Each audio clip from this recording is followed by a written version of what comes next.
You are standing in a freight yard in Pennsylvania on a cold morning in 1962, watching a string of brand new tank cars being assembled into a train.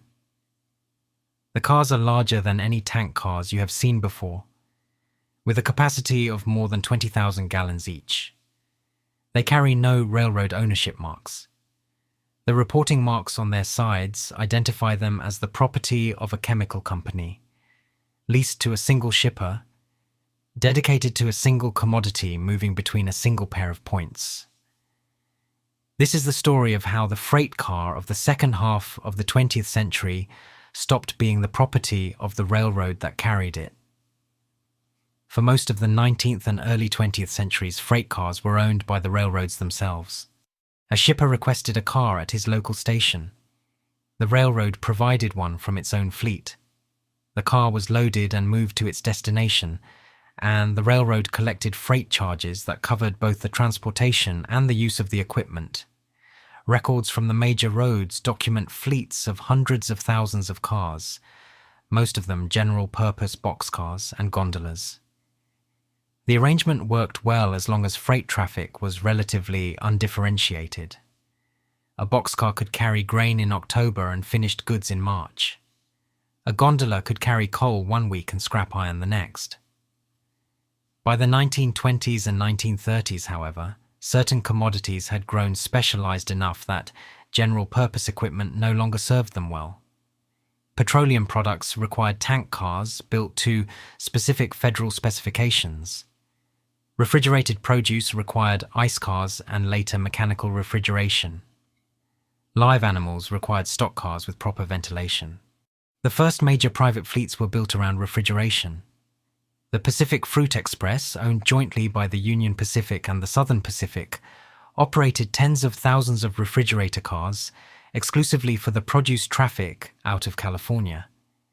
The Armour Refrigerator Line, owned by the Meatpacking Company, operated similar fleets for dressed meat shipments. The cars carried their owners' reporting marks rather than the railroad's marks, and the railroads charged mileage rates for hauling them rather than full freight rates including equipment use. The pattern expanded through the second half of the 20th century, driven by tax policy and by the specialization of commodities. Chemical companies built fleets of tank cars designed for specific products, with linings, valves, and safety equipment matched to the hazards they carried.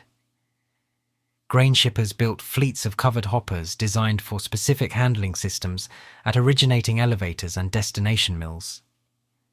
Petroleum companies built tank car fleets that ran in unit trains between specific refineries and specific terminals. Records from the Association of American Railroads document the result. By the 1970s, private cars made up more than a third of the total North American freight fleet. By 2000, the share had risen to more than half. The major railroads, which had once owned essentially every wheel on their tracks, found themselves operating networks on which much of the rolling stock was leased from chemical companies, oil companies, and specialized leasing companies whose business was the ownership of railroad equipment. The shift had real consequences. The railroads no longer carried the capital cost of equipment specialized for narrow commodities. But they also lost the ability to deploy that equipment flexibly between markets. A tank car dedicated to a chemical company's traffic could not be reassigned to grain in a slow month. The private freight car did not eliminate the railroad-owned car, and certain commodities are still carried in large fleets owned by the railroads themselves. But it gave the industry a different relationship with its rolling stock, in which the question of who owned the wheels became, for the first time in railroad history, a question with no single answer.